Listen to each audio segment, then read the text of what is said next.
অবকাঠামোগত দুর্বলতা আর পর্যাপ্ত প্রচারের অভাব দেশের পর্যটন খাতের মূল সমস্যা, যা সমাধানে সরকারের পাশাপাশি বেসরকারি খাতকে এগিয়ে আসতে হবে। সোমবার পর্যটন মেলা উপলক্ষে আয়োজিত এক সংবাদ সম্মেলনে এসব তথ্য তুলে ধরে tour operators association of Bangladesh top.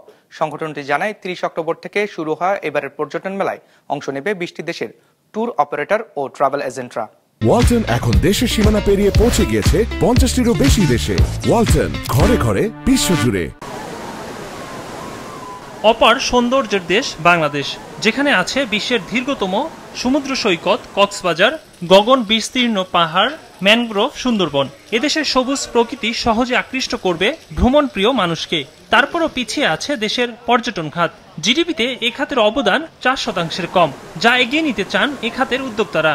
সে লক্ষ্যকে সামনে রেখে শুরু হতে যাচ্ছে 13তম আন্তর্জাতিক পর্যটন মেলা। আয়োজকরা জানান, মেলার মাধ্যমে বিদেশি পর্যটক ও ব্যবসায়ীদের মধ্যে আন্তঃসম্পর্ক গড়ে উঠবে। অংশগ্রহণ করবে নেপাল, ভুটান, পাকিস্তান, শ্রীলঙ্কা, তুরস্ক সহ 20 দেশের ট্যুর অপারেটর ও ট্রাভেল এজেন্টরা।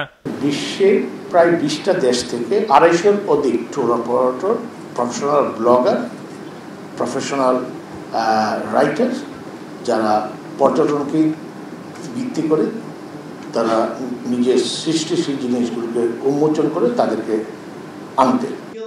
মেলায় মেডিকেল ট্যুরিজমের জন্য আলাদা জোন থাকবে উল্লেখ করে টোয়াব জানায়, 4টি প্যাভিলিয়ন সহ 220টি স্টলে সেবা দেওয়া হবে, যেখান থেকে স্বল্প খরচে ট্যুর বুক করা যাবে।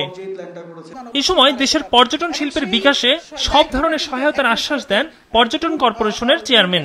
আমাদের পর্যটনে কিন্তু আমরা এই ব্র্যান্ডিং এর ক্রাইসিসে আছি। ব্র্যান্ডিংটা খুবই ইম্পর্টেন্ট। আমরা যদি আমাদের পর্যটন খাতকে আরো শক্তিশালী করতে চাই, এগিয়ে নিতে চাই, সেক্ষেত্রে অবশ্যই কান্ট্রি ব্র্যান্ডিং এর গুরুত্ব রয়েছে। আর ট্যুরিজম অ্যাম্বাসেডর, এটা তো অত্যন্ত জরুরি বিষয়। আমরা যদি এটাকে সাস্টেনেবল না করতে পারি, আলটিমেটলি আমরা আসলে এই ট্যুরিজমকে আমরা এগিয়ে নিতে পারবো না। রাজধানীর Agargaon Bangladesh China friendship conference সেন্টারে মেলা চলবে 3 দিন। এবারের পর্যটন মেলায় 50,000 দর্শনার্থী উপস্থিত থাকবে, এমনটাই আশা টোয়াবের।